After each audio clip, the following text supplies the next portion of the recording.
A few years ago, I finally had a chance to visit the National Museum of African American History and Culture in DC. Tickets are free, but they can sometimes be in short supply. How many of you have been there? All right, I see a lot of hands. Great. If you haven't, I encourage you, if you see if you can find a time in the next few months when you can get down to DC.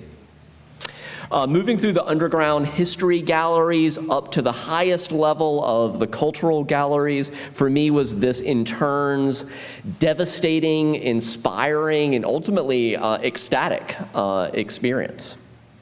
I was reminded anew in an accessible and experiential way of how much I already know and of how very much I still have to learn about African American history and culture. The biggest tip I would give you is to not miss the contemplative court. It's somewhat hidden on the concourse level, but it's breathtaking in its power and its simplicity. The number one insight that's really lingered with me most, and the reason I brought it up today, is just being reminded of the haunting parallels between the deaths and legacies of Emmett Till and of Trayvon Martin. The lynching of the 14-year-old Emmett Till in 1955 helped catalyze many people's participation in the civil rights movement. It was the catalyst that finally got a lot of folks to wake up and pay attention. And the murder of the 17-year-old Trayvon Martin played a similar role in helping launch the Black Lives Matter movement. As the activist scholar Dr. Barbara Ransby has written in her book, Making All Black Lives Matter, Reimagining Freedom in the 21st Century, she wrote, if the police murder of Michael Brown in Ferguson in the summer of 2014 was the fire that signaled the full-blown emergence of the Black Lives Matter movement, then the vigilante murder with impunity of the young Trayvon Martin in Sanford, Florida in February 2012, that was the spark. Trayvon Martin was the spark that later was ignited fully with Michael Brown's death.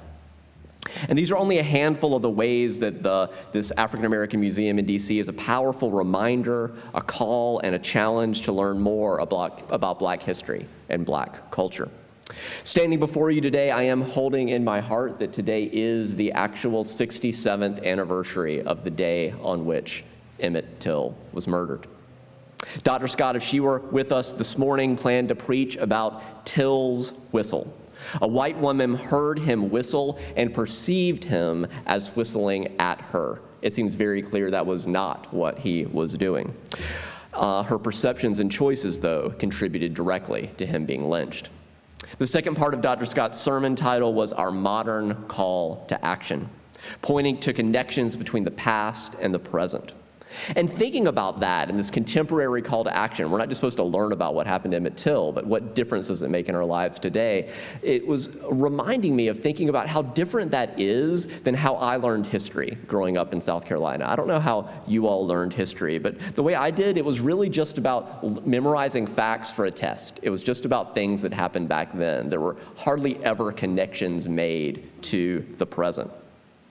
In contrast, as Dr. Crystal Fleming highlights in her provocative book, How to Be Less Stupid About Race, she writes, our nation's emphasis on racial progress, we love to tell that story, and it's an important story, but she said our nation's emphasis on racial progress has obscured racist progress. So even though we've made advances on racial progress, racism has been quickly evolving and catching up. The evolution of racist ideas and practices alongside anti-racist transformation. Ibram Kendi, of course, has written a lot about this as well.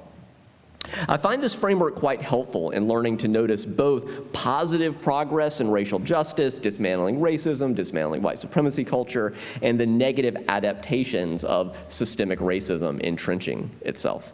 Let me give you a story of how that has happened in my own life. It is, to be honest, a story, to use Dr. Fleming's words, of learning to be less stupid about race. Almost 2 decades ago, I attended my first multi-day anti-racism workshop. And one of the parts of that training that I remember most vividly, it's really the one part that I disagreed with. I don't actually remember a lot of the stuff I learned. I remember the one thing that I didn't get, that I wasn't tracking with. The facilitator said, quote, "There has been no progress in working against racism in this country." And I wasn't the only one that was kind of incredulous about that claim. I was like, what do you mean?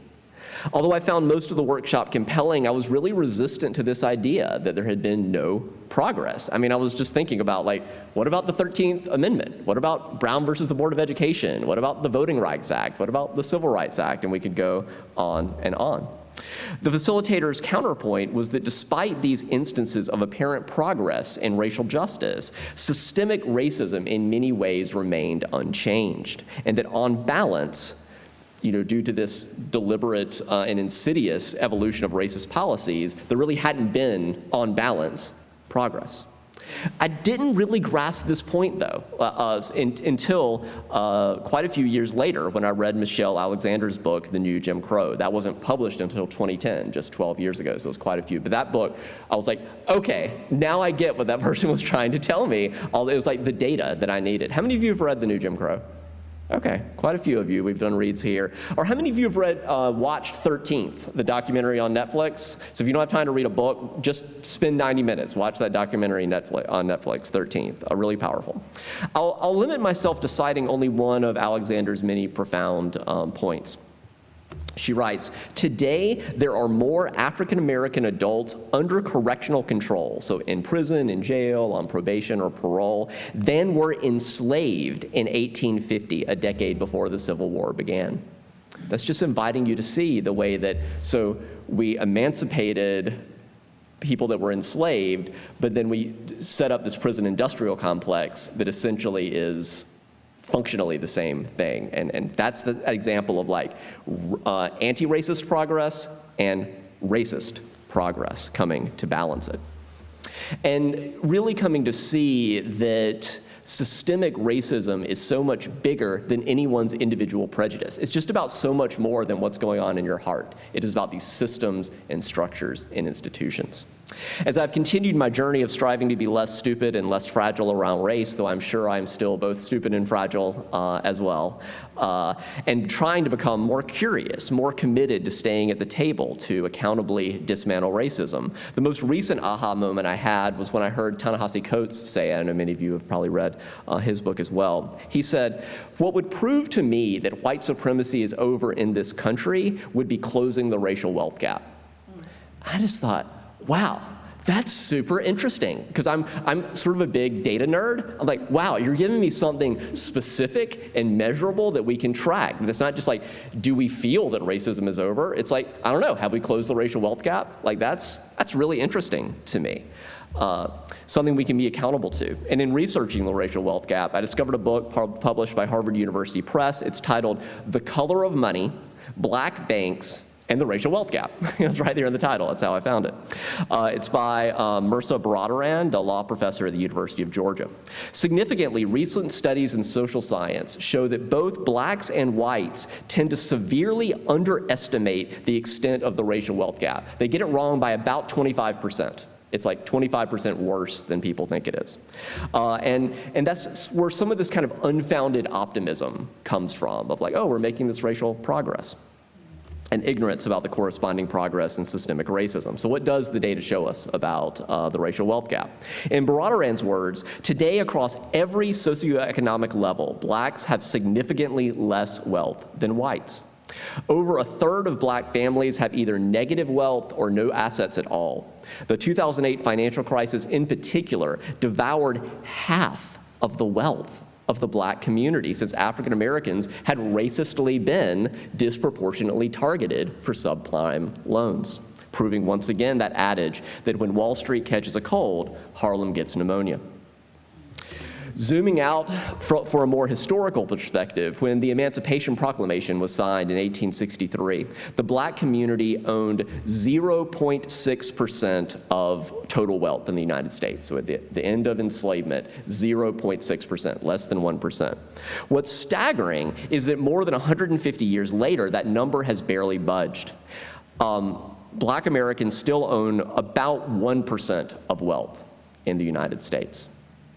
This statistic is not new. Indeed, in a line often forgotten from the Reverend Dr. Martin Luther King Jr.'s 1963 I Have a Dream speech, he said that America has given the Negro people a bad check, a check that has come back marked insufficient funds. It's important to remember the full title for that speech. It wasn't just the March on Washington, it was the March on Washington for Jobs and Freedom. Right? It's deeply connected to labor and economic justice. Or to zoom in closer to home, today only 40 miles southeast of here in our nation's capital, we find that whereas nationwide white families hold 13 times the wealth of black families, in Washington, D.C., white households are 81 times wealthier than black households. So I've come to take Ta-Nehisi Coates' point quite seriously, that the closing of the racial wealth gap would prove to him that white supremacy was actually over in this country. If you haven't read his essay, A Case for Reparations, it's very much worth reading. You can Google it, find it easily. It's also available in his very important book, We Were 8 Years in Power, An American Tragedy, which is his reflection on the Obama administration. Now, there's a lot to be said about the history of how the racial wealth gap has been kept in place. We explored this quite a bit in a sermon a few years ago based on the book, The Half That Was Never Told, about how much profit was made from enslaving people of color, and then that wealth was never paid back. So for now, I will limit myself to noticing one other interesting point from an interview with Ta-Nehisi Coates, in which he emphasized that as racist as our recent president was, he's actually arguably not as racist as our 17th president, Andrew Johnson. This is to damn him with faint praise, but Andrew Johnson assumed the presidency in the wake of Lincoln's assassination. We were actually on a path to making racial progress in this country and dismantling white supremacy during the Reconstruction period following the Civil War. But Johnson joined the white Southern backlash and rolled back all the progress that Lincoln had made. He thoroughly undermined the Freedmen Bureau bill. That was the whole 40 acres and a mule, that we're actually going to help give land and make a systemic difference. Johnson fought the Black Rights Movement, asserting that America would remain, quote, a white man's government. After 400 years of enslavement in the U.S., literally months after the end of the Civil War, Johnson was already advancing the argument that the Freedmen's Bill was advantaging blacks over whites. That's this old canard, and that it was time for blacks to, quote, fend for themselves. The more you learn about the history of white supremacy in this country, the more you notice these historical echoes. As the saying goes, history doesn't simply repeat itself, as Sabrina was rightly pointing that Santana quote, but it does tend to rhyme. We see these rhymes. So today, when I think about Chief Justice John Roberts of the United States Supreme Court saying that, quote, the way to stop discrimination on the basis of race is to stop discriminating on the basis of race. We should just stop paying attention to race, according to our Chief Justice. That statement sounds a lot like President Andrew Johnson's position on racial justice, and it's willfully ignorant of what it will really take to build a diverse, beloved community. That what our UU6 principle calls peace, liberty, and justice, not merely for some, but genuinely for all. Roberts is operating from a position of white privilege that erases the history of systemic racism that's still very much with us, and that we have somehow magically instituted a level playing field. It's just not so. In contrast, if we look to our first African-American Supreme Court Justice, Thurgood Marshall, who tragically was replaced by Clarence Thomas, if for some of you who remember that we went from Thurgood Marshall to Clarence Thomas. Thurgood Marshall famously wrote a dissenting opinion in a 1978 Supreme Court case about affirmative action. He said the legacy and years of slavery and years of second-class citizenship in the wake of emancipation could just not so easily be eliminated. He continued that bringing African Americans into the mainstream of American life should be a state interest of the highest order, and that the failure to do so is to ensure that America will remain forever a divided society. He's like, we're either going to get serious about this or we're going to remain divided, and we are deeply polarized today. 40 years later, it is Justice Marshall, not Chief Justice Roberts, whose prediction seems prescient. As our UU 8th principle affirms, if we don't accountably dismantle racism and other systemic oppressions, our tendency is to let them perpetuate ourselves. There tends to be some confusion around, we UUs are really clear that we are not aspirational racists. Right? We're not the KKK. We're not trying to get better at being racist. But what we can miss sometimes is that if we're not intentionally, accountably anti-racist, then you tend to just perpetuate these systemic racism. That's what's got to be dismantled. In the Reverend Dr. Martin Luther King Jr.'s final book titled, "Where Do We Go From Here?" Chaos or community? Where are we going to go from here? Chaos or community? He said it this way: a society that has done something special against the Negro for hundreds of years must now do something special for African Americans. This point is related to the insight today that, of course, all lives matter, but given the history of racism in this country, there's a need to be especially clear that Black lives matter. Or as the saying goes, would you attend a breast cancer fundraiser chanting, "All cancers matter, all cancers matter"? Of course all cancers matter. This is a breast cancer fundraiser, right? So, it's like if you broke your arm, would you want the doctor to put you in a full body cast because all bones matter? No, right? By the way, I should mention that our Black Lives Matter sign, we've ordered a new one. It came down in the wind. It was not stolen or anything. If you missed it, it'll be back up soon. But we also know that we must proceed in the work of racial justice strategically, because there's so many bad faith actors cynically stoking racial resentments for political gain. The truth is that racial justice is not a zero-sum game, and the loss of white privilege is not the same as reverse discrimination. As the saying goes, when you're so accustomed to being advantaged, equality can feel like oppression. When you're just super accustomed to being advantaged, equality can feel like oppression. But it isn't. It just can feel that way. We must be clear that the failure to act for racial justice and for a more fair and equitable and integrated society, it just makes things worse for all concerned. Social scientists have demonstrated that excessive inequality and the racial wealth gap, it erodes trust in society, it increases illnesses, it leads to corruption, it increases crime, whereas having a more equitable, and we need to close both wealth gaps, but just in general and specifically the racial wealth gap, and we will all be better as a society. Langston Hughes wrote about it this way in his 1951 poem, Harlem. He said, "What happens to a dream deferred when we just keep putting off anti-racist progress and dismantling racism? What happens to a dream deferred?" He said, "Does it dry up like a raisin in the sun? Does it fester like a sore and then run? Does it stink like rotten meat or crust and sugar over like sugary sweet? Maybe it just sags like a heavy load. Or does it explode?" May we be part, not of perpetuating a dream deferred, but of turning dreams into deeds. Together we can build that better world we dream about, and I'm grateful to be on that journey with all of you.